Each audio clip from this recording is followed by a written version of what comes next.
It was kind of a borderlands neighborhood at one time. It's not anymore. So I'm looking for any way to cross. The goal is to get to the end, and with the help of God, everything is possible, right? These are people. I don't care what you tell me. You know, I don't care if they're Mexicans. I don't care where they came from. When you're out here and it's the summertime, dehydration happens so fast that when it happens, you're done. In the 1990s, we would find maybe 10 to 15 remains a year. And so far, this year we found 111. It shouldn't be a death sentence for anybody to walk across this desert. We value, life as an agency. There's this illegal that looks like he's sick. Please call the Border Patrol. And that was the last we heard. Next thing we found him, he was already dead.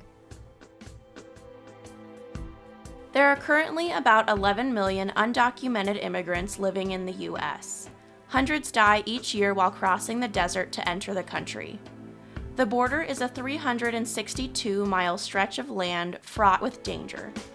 As Mexicans and other immigrants from Latin America seek a new life in the U.S., Border Patrol is the least of their worries, overshadowed by risk of animal attacks, dehydration, exhaustion, or betrayal by the guides they trusted to lead them across.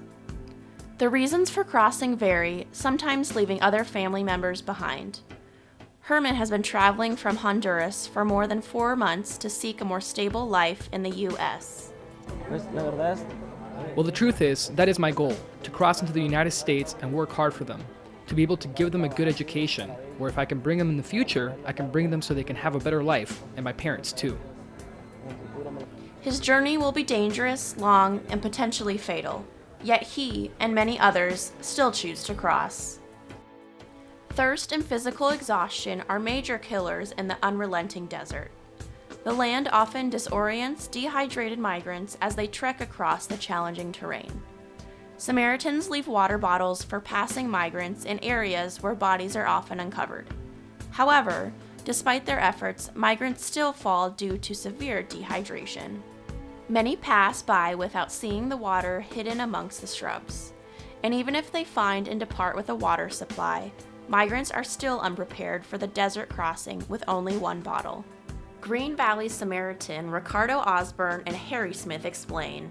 Dehydration is the #1 killer in the desert. When people get lost or injured and then they run out of water, they die. Water is life-giving out here. At times, we've been limited where we can put our water, and we will argue that any day of the week because water does have value because it's life. Disoriented, dehydrated, and exhausted, migrants often roam onto cattle ranches near the border. Many of these ranchers have seen firsthand the consequences of immigrants attempting to cross the desert. Immigrants and cartels have recently disrupted ranches along the border by squatting in the facilities and stealing cattle for drug mules. Plenty of ranchers feel they must help these people attempting to cross, including Naco rancher John Ladd. We've never refused help to anybody. We still don't do it, but there is some humanitarian in it. And all the ranch community does that.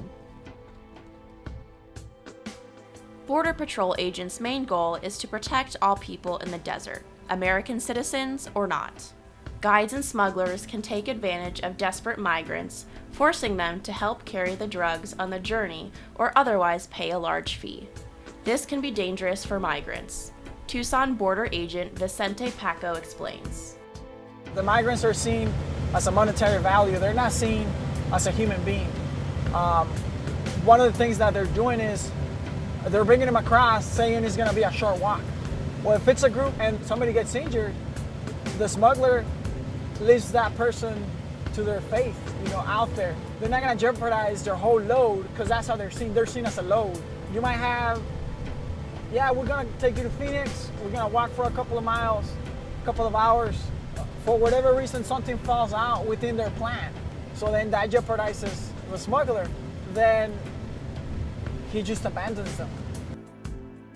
Human remains go through an extensive identification process, but many bodies are still buried unidentified and unknown. Only about 65% of remains are able to be identified by people such as Pima County Medical Examiner Dr. Gregory Hess. What you don't want to do is bury someone under the wrong name, because you'll never find them again. They're off everybody's radar. They have a name, right? So that person died and they were buried. And if you're wrong, they'll never be found because they're not on anybody's database anymore.